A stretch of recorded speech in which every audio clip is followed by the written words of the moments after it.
seriousness and the major issues remaining. Then, how a new requirement could identify more breast cancer cases and save lives. And the story of Palestinian babies born just outside Gaza who remain separated from their parents.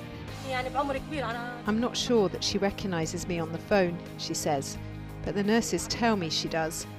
I hope she'll remember my face, so when we finally meet, she won't feel like I'm a stranger.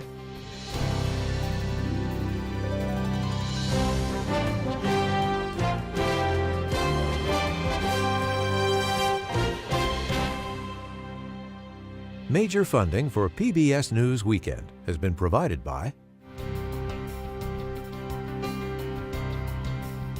and with the ongoing support of these individuals and institutions.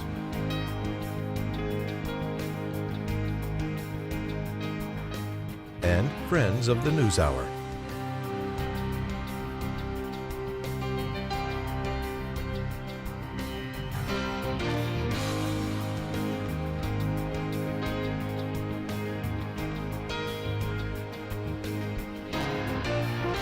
This program was made possible by the Corporation for Public Broadcasting and by contributions to your PBS station from viewers like you. Thank you. Good evening. I'm Lisa Desjardins. John Yang is away. Thousands of people lined the streets in Turkey to pay respects to the Turkish-American woman who was killed in the West Bank last week. Ayşenur IG, a 26-year-old from Seattle, was shot dead by an Israeli soldier during a demonstration against Israeli West Bank settlements. Her hometown, Didim, on the Aegean Sea, turned out in droves for her funeral. Both Turkey and the U.S. have condemned her killing. Israel's military has said she was shot indirectly and unintentionally. A witness said she posed no threat and was shot when things were calm. New Israeli airstrikes hammered central and southern Gaza today. Gaza's Civil Defense Ministry reported at least 14 people were killed as the war between Israel and Hamas approaches the one-year mark. Moving to another bloody conflict, today Russia and Ukraine exchanged 206 prisoners. Freed Ukrainian soldiers stood at an undisclosed location wrapped in the national flag. Separately, Russian servicemen stepped onto a bus headed back to Russia. It's the second prisoner swap in 2 days, negotiated by the United Arab Emirates. Ongoing foreign wars played a part in the U.S. presidential campaign, with former President Donald Trump making this pledge to voters during a campaign stop last night in Las Vegas. I will end the chaos in the Middle East, and I will settle the war in Ukraine as president-elect. Would anybody like to be in war with Russia? If necessary, we would. We're not, but preferably not. Vice President Kamala Harris, in her first solo TV interview since becoming the Democratic nominee, said she offers a new generation of leadership with a different purpose than her opponent. Most Americans want a leader who brings us together as Americans, and not someone who professes to be a leader who is trying to have us point our fingers at each other. I think people are exhausted with that approach, to be honest with you. Harris campaigned in Washington, D.C. today, and Trump is in Salt Lake City, Utah, for a fundraising event this evening. In Arizona, a Civil War-era ban on abortions is now off the books. The 1864 law criminalized all abortions except when the life of the mother was in jeopardy. A court had temporarily blocked the law from going into effect, but the state legislature's total repeal went into effect today. In November, voters will decide if a right to an abortion should be added to the state constitution. A damning report is out from investigators in Hawaii who found no evidence officials prepared for the wildfire that swept across Maui in 2023.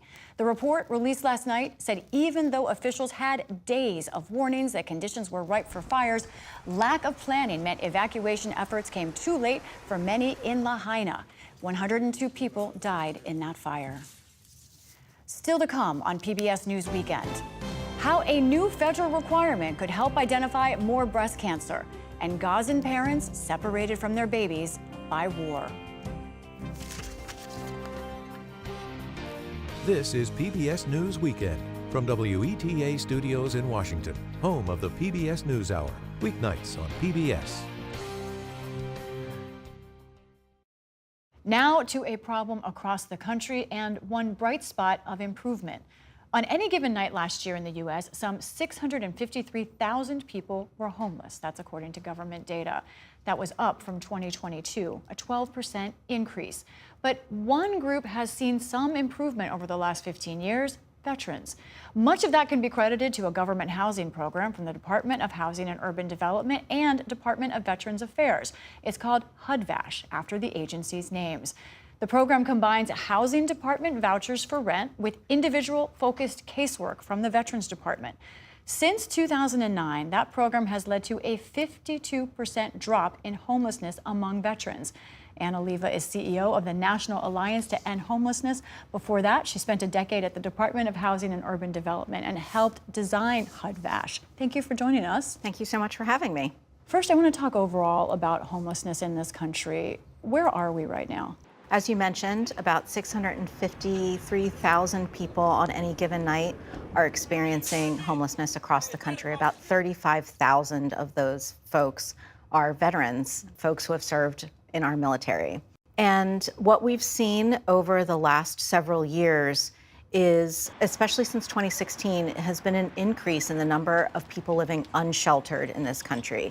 And what I mean by that is folks who are living on the streets or in tents or in cars or RVs. They don't have a permanent place to live. They're moving around. That's right. All of that. That's right. You mentioned the 35,000 veterans unhoused on the street or otherwise without stable housing. Let's look at what's been happening with that trend here. This is the one population that there's been some improvement, and you can see this over time if you look at the numbers, especially in the 2010s. What do you think the role is of HUD-VASH in seeing this kind of improvement on that line? What we know from my own experience and from sort of the national experience on working to end homelessness writ large is that the easiest way to make it harder is to make it partisan. And solving veterans' homelessness has been a bipartisan issue for a long time. And in part, that's the reason that we have the resources like HUD-VASH in place in order to serve veterans who have experienced homelessness and to get them into safe and stable housing, as well as the services that they need to meet their goals in life. There was an expansion of this program from the original version. Why did it expand, and how significant was that? So in the very early 2000s, there was a small version of the HUD-VASH program that was relatively successful. But in 2008, we started to receive about 10,000 HUD-VASH vouchers per year. From the government to use for anyone who qualifies? That's right. Okay. It's actually allocated across the country based on relative need in different areas. And that program has grown from the early years of 10,000 vouchers to about 113,000 vouchers now. And since 2012, it's served 180,000 veterans who had been experiencing homelessness across our country. It's extraordinary. Was that expansion brought about because of an increase in demand, or was it an increase in awareness that this was a program that could help, or both? I think it's both, but it's also an increase in attention from our leaders. What we've seen from our leaders is three things. Leadership on the issue of veteran homelessness. In the 2010s, as you mentioned, there was a lot of local leadership. Mayors were working to end veteran homelessness, governors, and the White House was working in concert with folks to end veteran homelessness both locally and nationally. We see good policy, housing and the services that veterans want and need. It's called Housing First. That policy really is the driver behind the decreases that we've seen among veterans experiencing homelessness. And resources is the third one. I just mentioned that HUD-VASH has been allocated resources every year since 2008, and it has grown over time because folks up on Capitol Hill, within the administration, and in communities all over the country are really committed to ending veteran homelessness. I want to take a look back again at that graph we showed indicating where veteran homelessness is. That is such a steep decline, but on the other side of the coin, You see it's flatlining there. There hasn't been continued decline. Essentially, why do you think it's hard to get past that 35,000 point? Do we know? I think we do know. We know that the market for safe and affordable rental homes has been getting tighter and tighter since 2016. We've seen an increase in unsheltered homelessness among all populations, starting in 2016 every year, year over year. And for veterans, even though they have access to these resources like HUD-VASH, sometimes it's hard to use that voucher, that housing choice voucher that provides them that rental assistance. Sometimes it's hard for them to find a unit. And sometimes they need more help to find those kinds of units as the market gets tighter for veterans and for everybody. So those increasing rents across the country are impacting everybody. They're also impacting veterans. In our last 30 seconds or minute here, this is a problem that's been in this country quite a long time. Yes. You're part of exploring a lot of solutions. It's a multi-layered problem. Do you think, is there some hope that there can be some new solutions coming? I have to have hope every single day when I come to work, because I actually know that we can end homelessness among everybody, and especially for veterans, because we have resources that are tailored to the needs of veterans who are experiencing homelessness. And what I say to folks when they ask me this question is that we actually know how to end homelessness. It's safe and affordable housing coupled with the services like mental health services, sometimes substance use treatment services, physical health services, and all of those things are available to veterans who qualify through the VA. So if we could provide access to those kinds of services and housing to everybody who is experiencing homelessness, I think we would see sharp declines in other populations as well. It may not be easy, but it is doable, is what you're saying. It is doable. It takes intention. It takes time. And we have to do it over years, but it is doable. We've seen it. Anna Oliva, thank you so much for joining us. Thank you so much for having me.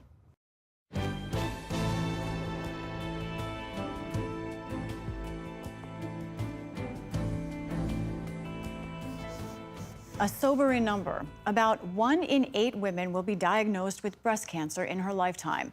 That's one reason doctors recommend women get a yearly mammogram beginning at age 45.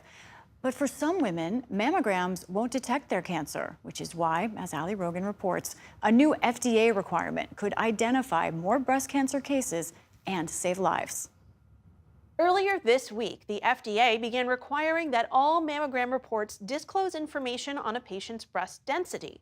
Higher breast density not only puts patients at higher risk of developing breast cancer, it can also make cancers more difficult to detect, meaning patients may require additional screening. Joanne Pushkin is the executive director of DenseBreastInfo.org. She's also an advocate and breast cancer survivor herself. Joanne, thank you so much for being here. Why is breast density such a crucial thing to know about for anybody who has breasts?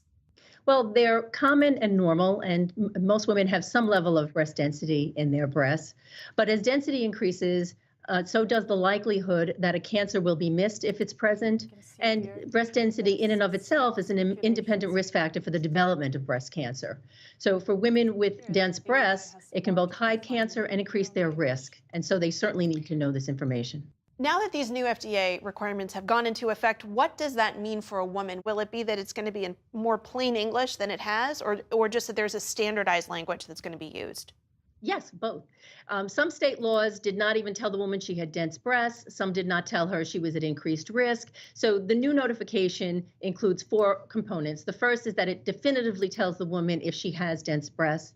The second is that it tells her it can hide cancer, that it does increase her risk, and that there are other tests that might detect cancers that mammograms may miss, and she should certainly speak to her doctor about this additional screening. What everyone should do from this point forward when they get their mammogram results letter is read that paragraph carefully, because it will be new information for everyone in the way that it is worded and the content that it contains. And so if a woman does find out that she has dense breasts, what then? What should she do, and what should she expect that her physician would do? So there is no one-size-fits-all screening protocol. Women really need to sit with their providers, discuss breast density. Certainly there are other risk factors for developing breast cancer, and have a discussion about what might be appropriate for her. Other imaging exams, such as ultrasound or MRI, are the two that are most typically recommended as additional screening tools after the mammogram. Now, of course, what led you to co-found DenseBreastInfo.org and go down this road of advocacy was your own experience with breast cancer and with breast density. Tell me about your journey and how that led you down this path.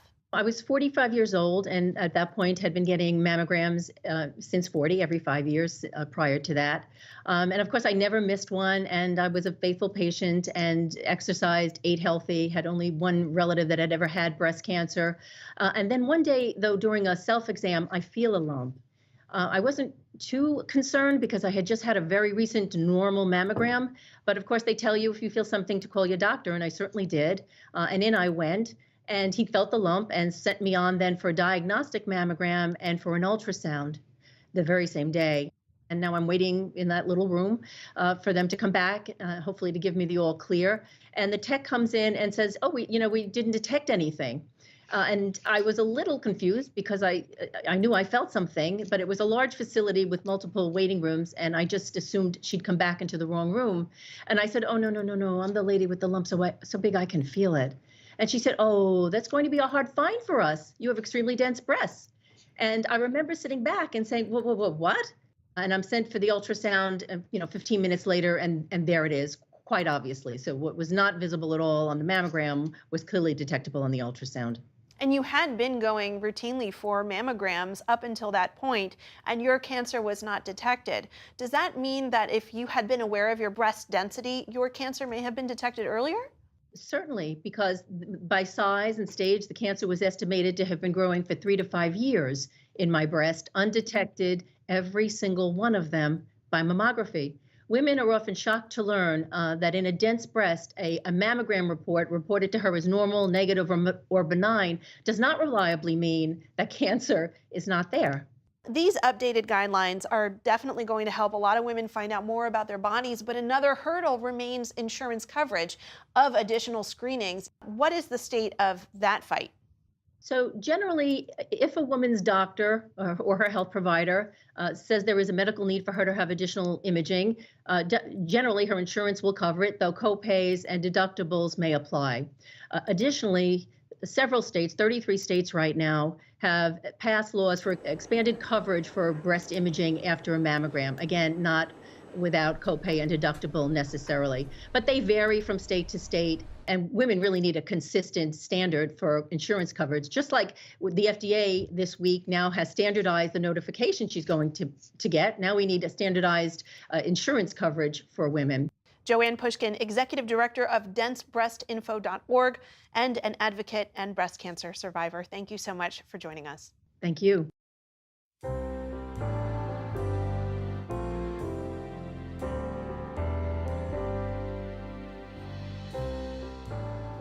A group of parents in Gaza have described heartbreak as they remain separated from their babies who were born prematurely in Jerusalem just over a year ago. They needed specialized care in Israel, and their parents were supposed to reunite with them. But the war has kept them separated, meaning shaky video calls, and the closest contact they have with the children are from those calls. Rachel Younger of Independent Television News has this report from Jerusalem. Meet triplets Najwa, Noor and Neshmeh, a handful of mischief at almost 13 months old, and little Sept, who was born just a few weeks before them. It should be their parents here playing with them, but almost unbelievably, having been born just outside Gaza, they're now stuck on different sides of the impenetrable wall that surrounds it. The only time they get to see their faces are during the fleeting minutes when they can get a connection to one of the most dangerous places on earth.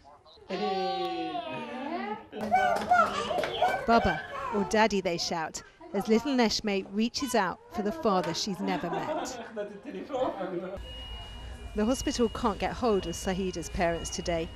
Back in Gaza, Hiba and Salah have been displaced to a tent, and with no phone service, often old photos are the only connection they have to their daughter. I'm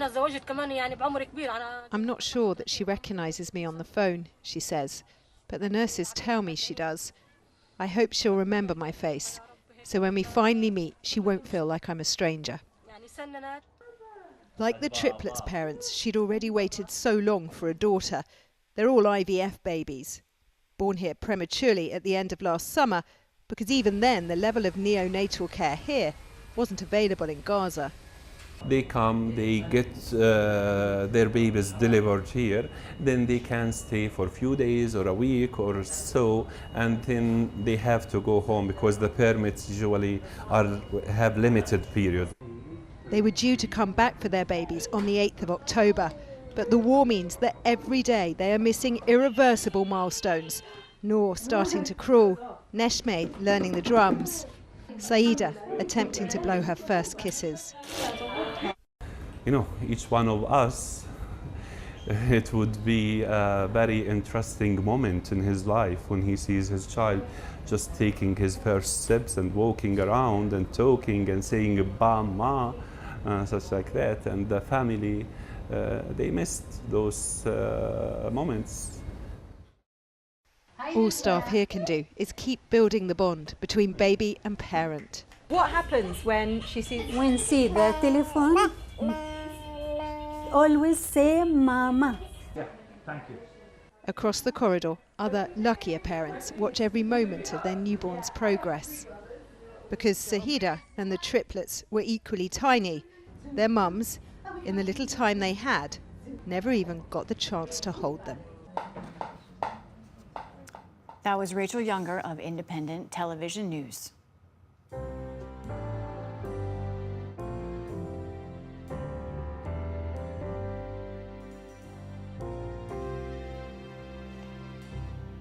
Finally tonight, a popular online geography game that takes players around the globe one Google Street View image at a time. Our own puzzle master John Yang has our look inside the world of GeoGuessr. Would you believe that? For those contexts at home, this is where we are right now. GeoGuessr just found us. At the second GeoGuessr World Cup in Stockholm, players were virtually dropped at random spots around the world and challenged to see how quickly they could identify the location. Their clues were obscure details like signs, buildings, even the plants and trees. The game has been described as incredibly addictive, and the GeoGuessr site has tens of millions of player accounts. You said that you, in the general you, anyone could do this as fast as you can. I will disprove that right now. I didn't say how long anyone could do it. I sat down for a round with perhaps the game's most famous player, Trevor Rainbolt. I'm going to put my reading glasses on for this. I'm looking for road signs. This looks European because of the crosswalk, the pedestrian sign. We also have birch trees. Usually birch trees are kind of more colder climate in the north. So. Shame on me for not knowing my flora. How does Rainbolt play the game? All right. So round one here, it looks like it's going to be Kyrgyzstan. What told you it was Kurdistan? It looked like it. That's Romanian. It looks like it's Eastern Romania. It looked generic to me, and you said, oh, that looks like Romania. We call it a vibe guess, where it just is like, somewhere in my brain, I feel like I've seen something that looks like this before in this area. So it's all up there somewhere. You just have to kind of find it. Rainbolt discovered GeoGuessr during the pandemic, watching YouTube videos and then studying Google Street View. Especially during COVID, where you couldn't really go anywhere. The game was my plane ticket, really. And it kind of gave me this like newfound curiosity and appreciation for all these different countries in the world that, candidly, I didn't really know much about at all. Social media videos of Rainbolt playing the game at his desk have millions of views and legions of fans. Whether it's simply looking at the soil. This looks Nigerian. Okay, just Benin.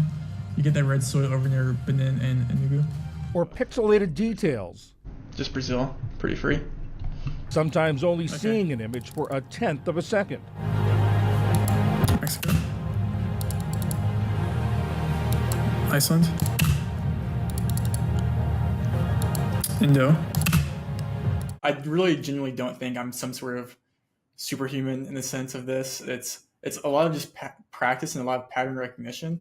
I know where to look for that one distinct thing, whether it's a telephone pole, it's a bollard on the side of the street, if it's distinct road lines in a single country, the vegetation, a certain mountain. You know, it's all these things combined that go into this game that you kind of have to look for. There's language here. This would be Hong Kong, Netherlands, with the bike paths, classic Netherlands move with bike paths. A community of players is built up around the game. We're all also just curious, you know? I think that's what you have to be if you want to succeed in this game. You get people from all walks of life, India, China, Europe, you know, all like South America. It's a really global game with global community, and that's awesome.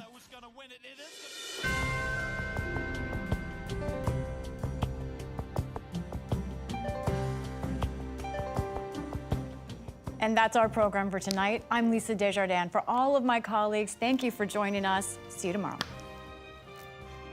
Major funding for PBS News Weekend has been provided by Consumer Cellular. This is Sam. How may I help you? This is a pocket dial. Well, somebody's pocket. Thought I'd let you know that with Consumer Cellular, you get nationwide coverage with no contract. That's kind of our thing. Have a nice day.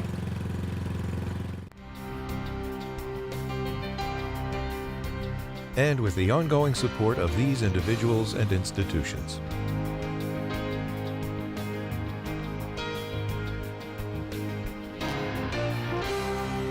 This program was made possible by the Corporation for Public Broadcasting and by contributions to your PBS station from viewers like you.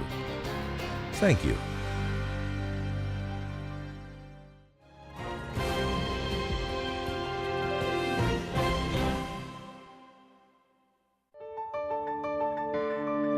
You're watching PBS.